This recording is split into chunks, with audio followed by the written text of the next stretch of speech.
நீங்கள் கொடுத்த படிவத்தை ப்ளோ அவரது மொபைல் ஆப் சப்மிட் செய்துவிட்டாரா என்று பார்க்க இந்த இணையதளத்திற்குச் செல்லுங்கள். https://voters.eci.gov.in login. 1. அங்கு ஃபில் என்யூமரேஷன் ஃபார்ம் பகுதிக்குச் செல்லுங்கள். படம் 1. 2. உங்கள் மாநிலத்தை தேர்ந்தெடுங்கள். 3.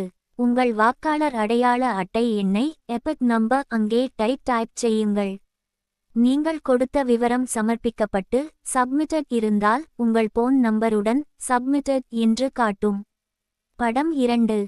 பூர்த்தி செய்து ப்ளோவிடம் கொடுத்தும் உங்கள் ப்ரீ-ஃபில் டேட்டாவை காட்டுகிறது என்றால் உங்கள் படிவத்தை ப்ளோ இன்னும் சப்மிட் செய்யவில்லை என்று அர்த்தம். படம் 3.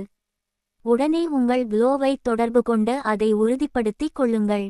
அதில் ஏதேனும் ஆவணங்கள் சப்மிட் செய்யவும் என்று காட்டினால் அந்த ஆவணத்தை ப்ளோவிடம் உடனடியாக கொடுத்து விடுங்கள். பூர்த்தி செய்யப்பட்ட படிவங்கள் 35.86 விழுக்காடு மட்டுமே இணையத்தில் பதிவேற்றம் செய்யப்பட்டதாக தேர்தல் ஆணையம் தெரிவித்துள்ளது. எனக்கு தெரிந்தவரை பூர்த்தி செய்து கொடுத்தவர்களில் பலர் 2வது, 3வது பகுதியை காலியாகவோ அல்லது தவறாகவோ பூர்த்தி செய்து கொடுத்திருக்கிறார்கள். தமிழ்நாட்டில் டிசம்பர் 4ஆம் தேதி வரைவு பட்டியல் வெளிவரும் போது குறைந்தது 50 முதல் 75 லட்சம் வாக்காளர்கள் பெயர் நீக்கப்பட்டிருக்கலாம். இது உறுதி. #.